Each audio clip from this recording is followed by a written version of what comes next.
excited. Yay. Well, Dufflyn, thank you so much for joining me on the podcast today. Thank you for having me. It was so funny. Our Zoom connection was saying, you are unstable. And I was like, yeah, bitch, I know. It's so funny. But yes, what a fun way to start off the podcast with a little reminder about how unstable we are. Oh, good times. Listen, I am so excited. I'm extra excited because you just shared with me that you had performed at the She Recovers event in LA, which I was at. And as soon as you said what you did, I was like, oh my God, I totally remember that. So you did something called it was like spoken word poetry. And I was blown away because you got on stage and you were saying all these amazing things. And but I kept in the back of my mind, I was like, how is she remembering all this stuff? It was so amazing. I was blown away. You did an amazing job. I'm so happy I got to see that. Thank you. It was such an honor to be there. And honestly, remembering normally, having been an actor and done spoken word for a long time, normally remembering my lines is not the hard part. But honestly, I had flown in from Paris because when I first agreed to do it, I lived in Los Angeles and then I moved to Paris. So I flew back and I had the worst jet lag and my brain was like Swiss cheese, but I made it through. You pulled it off beautifully. I was just so amazed. I absolutely, as soon as you said it, I was like, oh my God, that's her. You're you. That's so fun. Amazing. Wow. Well, listen, I am so excited to have you because you and I are both She Recover coaches, and hopefully I'll get to see you next year at the event in person. That would be amazing. Yes. But you talk about relationships and recovery. That's huge. Tell me a little bit about your specialty and how you landed on that specific topic. Okay, so I call myself a relationship and recovery coach. And it's really, I guess I just kind of made that up because it's like, you can. These are the people, because that's how it goes. These are the people that I serve. I found myself just working with a lot of women who were really in early recovery or even further along in recovery and really struggling with relationships, whether they were relapsing over the relationships or they were sober for a long time and just couldn't seem to figure it out, whatever it was that was going on. And I was like, I need to get to the bottom of this because I had experienced the same thing. I had really struggled in my early recovery. And whilst I was able to stay sober, I found myself 12, 13 years into it, still single. And I was like, something's not right here. Oh, and you didn't want to be single, and you are absolutely gorgeous. So you must have been like subconsciously repelling, like, because you're adorable. There's no reason for you to be single. What did you feel like it was? It was like some unhealed place in you. Like, were you blocking it? Like, what do you feel like was going on for you? Both of those things. Definitely. I had a lot of, unrecognized attachment trauma, and I didn't know what that was at the time. I just knew that like I was messed up, and my family might have been part of that, and the way I grew up, and what I now call conditioning. Like I just didn't understand all of what was going on. More importantly, I didn't know how to fix it. And I had done a lot of work on myself, like over those 10 years. I did a lot of work. I was not a lazy bones when it comes to recovery.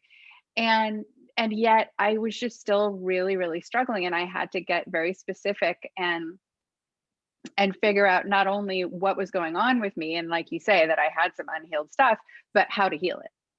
Aha. That's the thing. It's like, it's easy to recognize, yeah, I kind of messed up. Now what? Now what do we do? That's the tricky part. And I feel like there's a lot of information out there, but it's almost like information overwhelm, right? And then once you get the information, how do you actually apply it to your life? Right? That's the tricky part. So I can't wait to hear how you did all that. If I forget to ask you that question, please remind me. Okay. I'm a little scatterbrained myself. I think it's a menopausal thing. I'm not sure. Maybe it's just me. But I I'm right thought, there with you, sister. yeah. Right there with you. Yes. Let's make our male listeners completely uncomfortable. I don't know. Amen. Oh, they've been doing it to us for years. Why not? I know, right? Why not? But I thought a fun jumping off place would be what I like to call, I've been calling it the lightning round, but my last guest suggested the turtle round because it's a series of questions that are not fast, as it turns out, but they're kind of fun. So if you're willing to play along, I'll ask you. So did you have like a favorite recovery book when you first got sober? Wow, my favorite recovery book when I first got sober. It's almost like asking you to choose your favorite child, but It really is. I'm like Sophie's Choice here. you know, I mean, you can pick more than one. I mean, I had a couple. I had like The Road Less Traveled, A Woman's Worth. What were some of the early ones? There were so many. Of course, the book of Alcoholics Anonymous was life-changing. So many. Honestly, yeah, in early recovery, that was it for me too. In early recovery, it was the big book of AA Mm-hmm. because that was how I came into formal recovery. I hadn't had a drink for 8 years when Huh. I entered, yeah, when I entered 8? that program because I knew that I couldn't drink when I was a junior in college. I stopped drinking on my own, but I thought that I didn't need help and could do it by myself. And slowly over the following 8 years, I switched from alcohol to pot to pills to hard drugs. And that's what finally brought me to my knees. So when I got there, I was pretty done and I was pretty clear, that I needed to listen up. So I did. And so I read, and I'm a get it right girl. I like an Same. A+. Yeah. so so I was in there, studying the book and all that stuff. So in early recovery, it was pretty much the big book for me. There are many books that I've read since then that have helped me, along the road to recovery. Yeah. I feel like I'm a little bit of a self-help junkie. I just got fascinated by all the books. Love the Me too. books. That's really interesting though. 8 years. That's a long time of no alcohol. But okay, I'm gonna ask you about the other things too. I love me some pot. So Me too, girl. yeah, comfortably numb. Do you have a regular self-care or recovery routine? I do. And it changes, it's changed over the years. I'll just tell you my current one is I do my best to go to bed at the same time every day and get up at the same time every day. Hmm. When I wake up, the first thing I do is meditate. Meditation has changed my life almost as much as letting go of drugs and alcohol. I Wow. started meditating when I had 8 years of formal recovery. So here I was 16 years without a drink, but 8 years without any drugs. And I started off with just like 5 minutes a day, but I worked my way up. And so I do 30 minutes of meditation every morning. Then I read something in a daily reader. I love this one from Marianne Williamson. I forget what it's called, but it's like 3365. And so that one's really lovely. And then I do 30 minutes of exercise. And yeah, and that's how I start my day in terms of self-care. The morning routine is really important to me. And then like I was telling you before, I got to take one day a week off, especially from electronics, like, and Oh yeah. connect with nature, like connecting with nature is really important for me, I've noticed. Um, and I still do community meetings. For me, at this point, I'm open to like whatever community. If it's a group of Mm. women, if it's mixed, it's whatever. I'm really all about it. I'm pretty equal opportunity, but I still do. I try to do like at least 3 of those a week, and Love that's it. really great for me. And therapy. I mean, listen, sister, therapy gave me so much. I love therapy. Yeah, super into therapy. I've tried a lot of different things along the way, but I still do therapy. What kind of therapy are you currently doing? Well, I did EMDR for 2 years with a therapist who's a certified sex addiction therapist. And because sex and love addiction is part of my story as well. And, like I talked about, I was single for like 12 years and I kind of hit a wall with it. And I was like, okay, what do I need to do? And I went like super deep on all the stuff. So I did EMDR with her for about 2 years. And then she kind of kicked me out of the nest and she was like, you're good, go. And but I had such a strong relationship with her. So I still go back and I see her about once a month. And we're not really doing EMDR anymore. It's just more like maintenance. Yeah. I love that because you don't go to, like you don't go to the gym once and expect to stay in shape forever, right? Like we need a little tune up here and there. Yeah. I'll have to ask you more about the SLAAs. Did you go to SLAA meetings? I do. I actually haven't been in a long time, but that definitely influenced me. Yeah.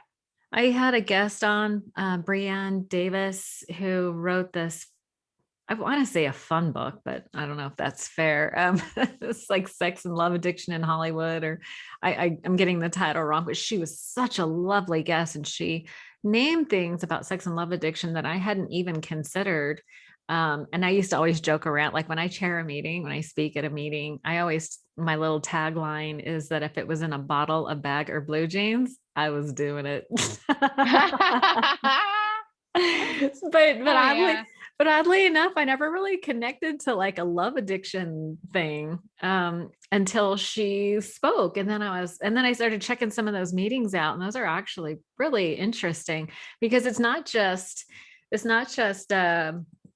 opposite, like romantic love addiction. It can be like love addiction can show up in the way in friendships. Like it's like a kind of a love codependency thing. In any case, I went to several meetings and I found it really interesting, and it's good to sort of explore. Absolutely. I mean, the great thing about that is, I have a friend in Los Angeles. His name is Dr. Don Grant, who did a research paper on the efficacy of AA and why it works. And basically what he came back with is a strong social network of like-minded individuals. This is what works. So, and we see that now because now there's She Recovers, there's TLC, there's Refuge Recovery, there's Smart Recovery, there's so many different strong social networks of like-minded individuals. Right. And so it's fantastic because it does work for a lot of different things. Yeah. Strong social network of like-minded individuals. Yeah. Love that. Good job, Dr. Grant. I know, right? Thank you, sir. Thanks for that. What's one thing that you wish you knew when you first got sober? I wish that I knew, see, this thing that we're talking about, you can call it sex and love addiction, you can call it codependency, you can call it attachment disorder, you can call it daddy issues, you can call it lots of different things. And I knew that I had that. I guess it's not something that I wish I knew, but I went to SLAA, for example, when I had like 6 months sober, but I just couldn't stay. And I guess I wish that I had. Because then 10 years later, I went back and I was like, okay. Yeah, you were ready. I wish I knew how to stay. Yeah, that's a good one. It's hard because it's like when you're ready, you're ready. And if you're not, you're not, and that whole thing about it takes what it takes, but okay. So you wish you knew that that was an answer for you, or I guess I wish I knew how to surrender. Ooh, that's a good one. Yeah. There is magic in that sort of energy frequency wave of surrender. There's power in that. So much. Amen. Okay. What do you do for fun these days? You live in Paris. That has to be fun. I mean, Paris is beautiful. I love to travel. That's how I got here in the first place. I was here for 3 months finishing a book, and I met a handsome Frenchman, and voila. So I moved to Paris. Et voila. I love to travel. Right now I'm cat sitting. And I do a lot of cat sitting and dog sitting lately. I'm exploring the possibility of adopting an animal. So that's been kind of fun. It's been interesting in the last couple of years because there's like we've been stuck inside, right? And Paris, things have been bad. It's been kind of rough.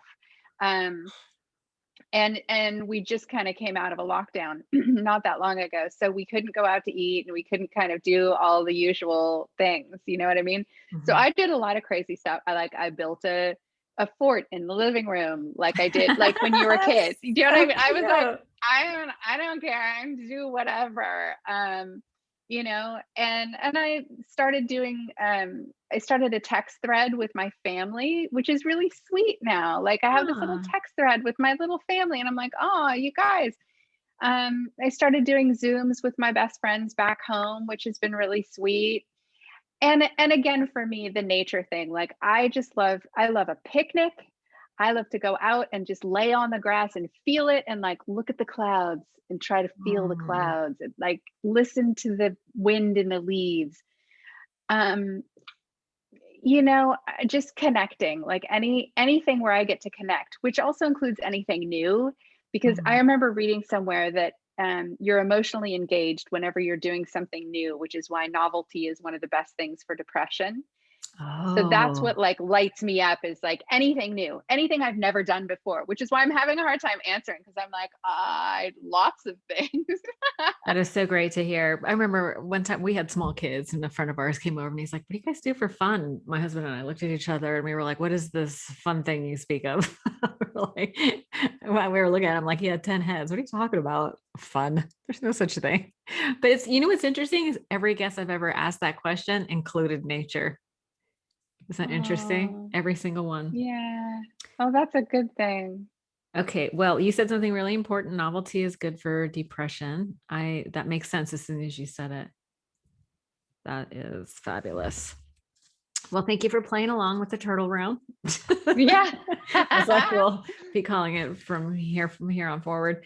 So I would love to hear sort of like the cliff notes of your story. Like, how did we get here? Like, it sounds like you recognized when you were in college that drinking was an issue for you, so you stopped. But switching addictions, that's a thing, right? Like we don't just. Oh my God, it's so a thing. I'm so not alone in that, which I well know.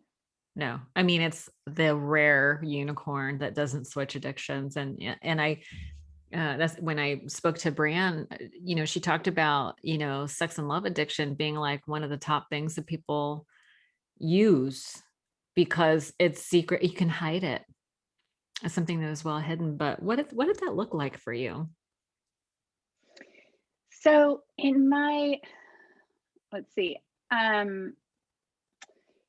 For me, I think in early recovery, well, first let me start with how I got into the rooms.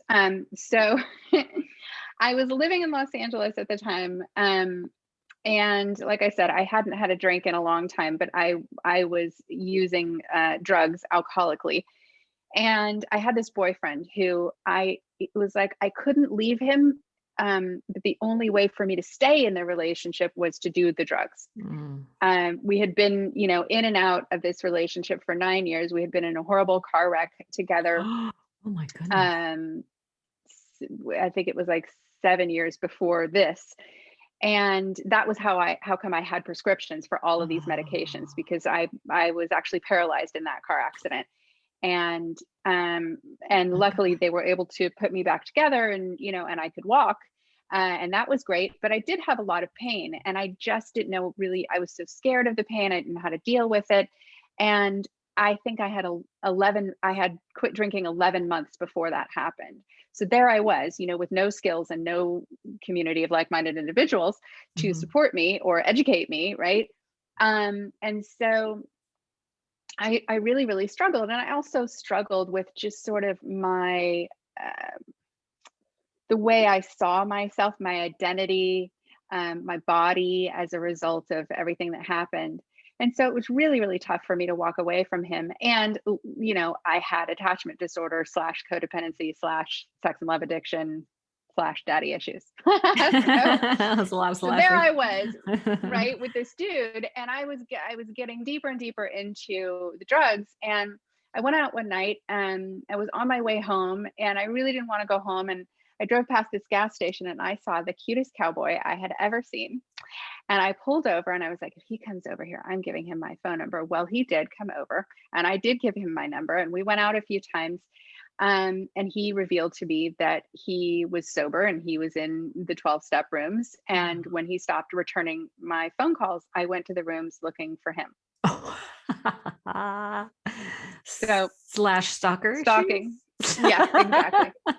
Yeah. So We've all done it. We've all done it. Yes. Yeah. I mean, let's be serious. I'm not alone in that either. No. Whatever gets you there, right? So once I got there, it was really clear to me that I belonged, that I was in the right place, and I was like, holy shit, So, so I stuck around, and, I think as I moved forward in my recovery, there was definitely, I continued to transfer my addiction, right? To boys, to shopping, to work, to money, to fame. And you don't have to be famous to be addicted to fame. It was more like, I think I felt like I would give up anything if I could just have that Oscar, whatever it was, because I was an actor in Los Angeles at the time. And I'm also not alone in that, No, you're not. Right. And so all of this stuff started coming up. And so I expanded, and I started going to other programs. Mm-hmm. And that really helped as I moved forward. And I think too that, that there came a point though where I was like, is this all there is? Right. I read all the books, all the dating books. I did all the workshops, I went to all of the ecstatic dance and all this, I went to all the stuff. And I just came to a point where I was like, is this all there is? And it was at that point that I met my meditation teacher, and I started meditating. And like I said, that really changed my recovery for the better. It helped me to be able to be more emotionally stable. Mm-hmm. And that was what gave me the opportunity. Like, remember before I said the thing I wish that I knew was how to surrender? Well, meditation taught me how to surrender. So there I was like, okay, I can surrender. I can be here now. I can regulate my emotions, and I can sit with the uncertainty of, letting go of the old coping mechanisms before I have something new. Because that's what happens to all of us, right? You've got to let go of the old. You've got to have an open hand if you want to receive. So that's when I got super serious about doing the EMDR. I also did 7 years of Tantra, which I bring now into my practice as a coach, which also really helped me to be more comfortable in my body, and helped me to heal a lot of, that sort of, it helped me to be embodied. Like, I think I didn't realize I had kind of got knocked out of my body, I mean, we hit another car head on, like, bam, and like literally feel like I got knocked out of my body. And I had been in another car accident 7 years before that, which I ended up in a coma. So, I'd been through a lot of physical trauma. And, and I understand too, like when it comes to, I come now from an attachment perspective when I work with my clients. And we talk about in program a lot about how, like, your parents did the best they could, and so you forgive them and you move on. And part of that is because it's not only about who your parents were, it's about how you internalize them, what your conception was of whatever was going on in your home. And I think I just didn't really know how to get at that, and I didn't know how to heal it. And and so there were a lot of things that I did. Then I did go to meetings in SLAA. I meditated. I did something called mirror work. Do you know Louise Hay? No. So basically, I know Louise Hay, but I don't know what's the mirror work. So Louise Hay wrote You Can Heal Your Life, and she is sort of the mother of like affirmations. And so what she recommends in her book is that you do the affirmations in the mirror, Oh, yes. looking, Okay. right? Looking yourself in the eye. So, and for me, it was a lot of what I now call positive opposites. So like whatever it was that I thought I needed in my childhood and believe I didn't get, well, I'm going to make the positive opposite of that. And I look myself in the eye, and that helped me really to reprogram. And then I was doing the Tantra, which was also super important for me, which, it's got a lot of people just think of like Sting or, Sex. yeah, it's like, oh, It's good so for sex, you right? had I don't orgies, know. right? Like it Yeah. was like super sexy.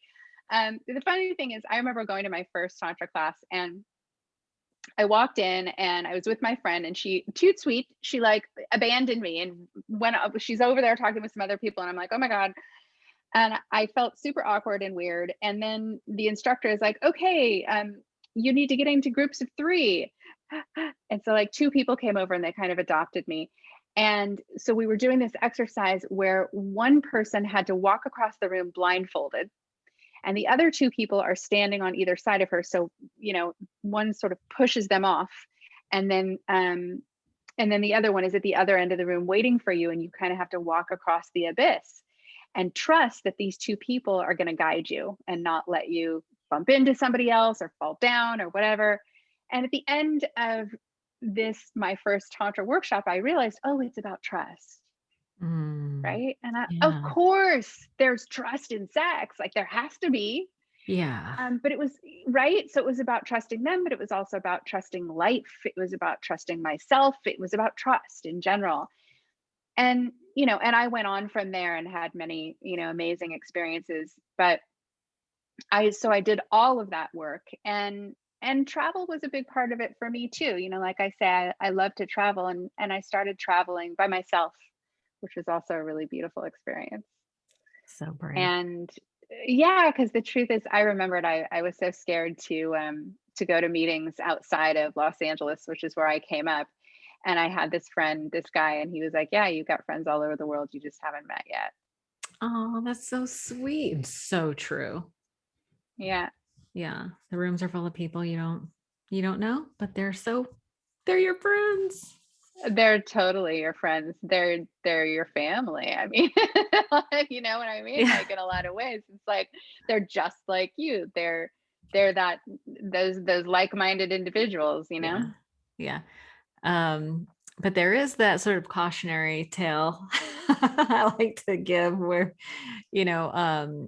trust yourself, the odds are good that you'll meet somebody, but what's that saying? The But the odds are goods are good, but the odd. goods are odd. Yeah. Yeah. I don't know if you had this experience. And when I first got sober and started going to meetings, the women would pull me aside and be like, hey, watch out for the wolves in sheep's clothing. You might want to start off with women's meetings. And that was good advice, is all I'll say. We're not all well. It's not what do they say? It's not the hotbed of mental wellness.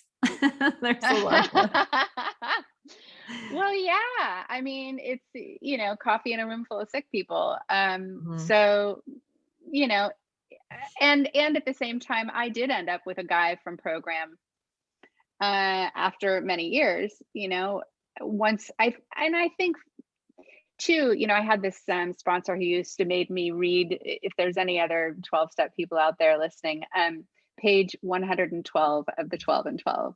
No, I'm sorry, 119 of the 12 and 12. And there's this paragraph where it says something along the lines of, do people meet in program, and boy meets girl on campus, these things can work out if the 2 people are sure that their connection is a fact and not wishful thinking, and that it's based on compatibility mentally, emotionally, spiritually, and physically. And I had to read this every time I went on a date and every time I came home from a date. I tell you, that was brilliant. That was some good stuff she gave me That right is good there, stuff. Yeah. I met my husband and I got together when I was 5 months sober, and I'm 27 years sober. So far, so good. Right I on. just Well got so done. lucky. That's all. Anyway, sorry. I didn't mean to make this about me again. some more. I'm tired of talking about me. How about you talk about me? That's always super fun. Okay. Sorry to derail. Thank you for sharing that. And I am so fascinated about this idea of, did you say attachment trauma? You mentioned things like conditioning from your family. Can you talk to me a little bit about maybe why, do you feel like that's why some people have problems with relationships, like romantic relationships, is because of an attachment disorder? Is it a disorder, or I don't know how to talk about Mhm. it.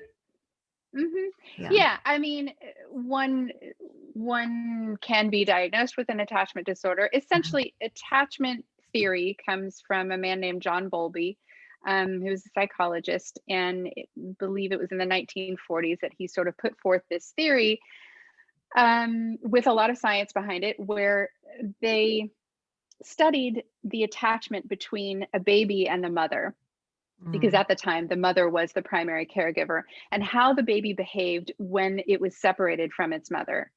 And based on what they call the strange situation experiment, which is, the parent is there with the child, and then the parent goes away, and then a stranger comes in, and then the stranger goes away, and then the parent comes back, and how the baby handles that, um, basically indicated, um, 4 different attachment styles, Mm. which is what we develop in the first 2 years of life.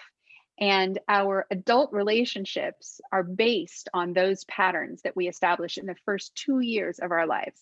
So, like 93% of people, close to 93% of people, maintain the same attachment style throughout their lives unless they focus on it and choose consciously to change it. What are the oh, sorry to interrupt you. Okay. What are were you going to say what the 4 attachment styles are? Yes. Okay. Yes, Sorry. exactly. So, no, that's okay. So, attachment sort of happens on a continuum, but there are 4 basic attachment styles. So, the preoccupied attachment, which is what it's called in adults, or anxious attachment in children, is someone who has high anxiety and low avoidance. The dismissing person, or fearful person, is someone who has high avoidance and low anxiety. The disorganized person is someone who has high anxiety and high avoidance. And this is, the majority of people with addiction have disorganized attachment. And then, of course, there's secure attachment, and that's about 50% of the world population. 50%? Yep, 53%, I believe, of the world population is securely attached. This is the estimation. And most of my information comes from Dan Brown, who's the person with whom I study attachment, and I'm learning, his ideal parent figure protocol, which is a meditation intervention for attachment repair. I'm sorry, can you say that again? Ideal parent? I, ideal parent figure protocol. So this Oh. is something created by Dan Brown, at Harvard University, and it's a meditation intervention for attachment repair. So Ooh. what we do is yeah, it's beautiful. It's amazing. And when I look back on what I did, what I was talking about, I went to meetings, I did this, the mirror work that was suggested by Louise Hay, I did EMDR, and I did Tantra. It's actually, very similar to what that is actually what I was getting from it, except that it's really simple. It's just a guided meditation, um, but with a lot of, support from the provider, the person who's doing the guiding, right? Who knows exactly how to steer you towards secure attachment. And so what you do is you sit and you imagine a new set of parents, not the ones you grew up with, but completely imagined. And they can be a set of tarot cards, they can be a bear and a flower, they can be, whatever you want them to be. That is awesome. Is Yeah. there like a YouTube link? Is there is there an example of this somewhere that we could share with the audience? Actually, I believe that Dan Brown has a video on YouTube of him doing it. Okay. Yeah, I'll put it in so the you show could, notes. yeah, you could absolutely look there. And That's something I should work on. I should create a video. Yes. Girl, if I you should do do it, that. let me know. I'll shout it from the rooftops. Yeah, that's a good idea. So Yeah. this is what I practice with my clients now is the Okay. IPF, because I like to work from the outside in and from the inside out. And this is something funny enough that I learned as an actor. Because as an actor, you go in and you're like, okay, what's my motivation? And you kind of figure out, okay, is there something from my own life that I could bring to this? And you do, the sense memory technique. So that's working from the inside out. And then from the outside in, there are also techniques like improv, or you use things like, okay, I'm going to create a body center for this character. How does this person walk, and how do they talk? What does their voice sound like? So that's working from the outside in. So I try to do that now with my clients. So we're setting boundaries, we're setting bottom lines, we have goals, we have accountability, we have a group of like-minded individuals. That's the outside in part. And then from the inside out, we're doing the IPS. So we're actually repairing and providing new experiences, because your brain doesn't know the difference between an imagined experience and a real Right. experience, right? So you are going through life and you can refer to these imagined experiences when you're making meaning out of whatever has happened to you. And so you make different choices based on that. That is genius. I love that you combine both outside in and inside out. That's a holistic approach that I also practice as well. Um, that's amazing. And so how long have you been doing this? I've been coaching for, I guess it's been about 10 years now, a little over 10 Wow. years. The IPF I've only been doing for about the last 2 years. So that's relatively new for me. Uh-huh. Um, Very cool. and yeah, but I bring, I'm trained as an interventionist, a recovery coach, a life coach. Um, I was an apprentice to my Tantra teacher, Don Cartwright, in Los Angeles, and now I'm trained in IPF. So I kind of bring all of these different things Mhm. in when I'm working with someone, depending on what comes up in the moment, you Yeah, I was know. gonna say it's, everybody is so different. That's why addiction is so tricky because everybody is so different. So it's so useful. I'm glad you have so many tools in your toolbox, as they say, because you need to be prepared for whatever comes up. Yeah, meet them where they're at. Meet them where they're at. Yeah, no, that's amazing. Wow, 10 years is a long time. And your website is Dufflyn.com, Dufflyn.com. Is that right? Yeah. Yeah, I like to say I'm like a Rumpelstiltskin. If you can spell my name, you can find me. That's, gosh, I should say. I was thinking when you said that, I was like, oh, your name is like mine. It's unique. So all you need is your first name, and people know know who you're talking about. You're like Cher. Or Madonna. Or Madonna. Yeah, Oprah. Oprah. Oh my God. Yeah. Well, listen, I know I could talk to you forever. Oh my goodness, so many things. We might have to do a round two and get a little bit deeper into the relationship stuff, because I feel like, relationships is where all our stuff comes up, right? Where we get into conflict, where we feel safe, when you find somebody you feel really safe with, you can process through your stuff quicker. Relationships are everything. And I know that a lot of people in recovery really struggle with healthy, especially romantic relationships, right? So I'm sure Mhm. you have more resources on your website, or people could just reach out to. Is that the best way to reach you, is through your website, or what's the best way to contact you? Yeah, it's a great way to reach me. On the About page, there's a talk that I did for the She Recovers Mental Health Monday about sex and love addiction, which really kind of breaks it down. So that's a great thing for people to look at. I also have a video blog with Amy Dresner where I'm basically coaching her through, so people can kind of see like Oh, like this is what it looks like. Um, and I offer a free discovery call to anybody who is interested and thinks, that coaching might be right for them. And people can just book that directly on my website. So it's really simple. okay. That is really helpful, because then people can kind of get to know you a little bit, and maybe share a little bit about their specific situation, because everybody is unique. but it's so funny because on one hand, we're all so different, but we're all just the same too at the same time. It's kind of a paradox, but yeah, I would I encourage anybody, agree. right? And Yeah. I would just encourage anybody that is resonating with this conversation to just reach out and ask for help. We are not salesy people, whether if we're not a fit, it's fine, but it never hurts to just reach out and say, hey, this is what's going on with me. What do you think? What should I Yeah. do?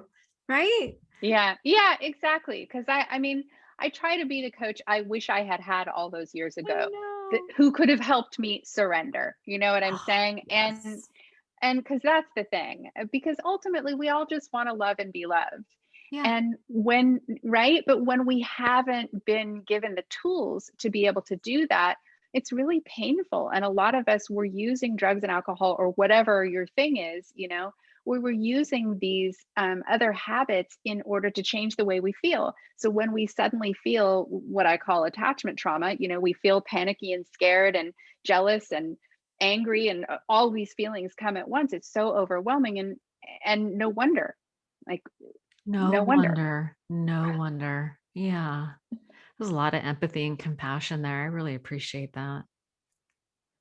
Listen, Yeah. Dufflyn, it was such a pleasure connecting with you today. Thank you so much for your time. I hope you enjoy your beautiful evening there in Paris. I'll be a little jealous. Eat a croissant for me. I will If you're try. doing carbs, I don't know. Me and Right. carbs are not always friends. Thank you so much. You have a wonderful evening. We'll talk again real soon. Thank you, sweetheart. It's a pleasure.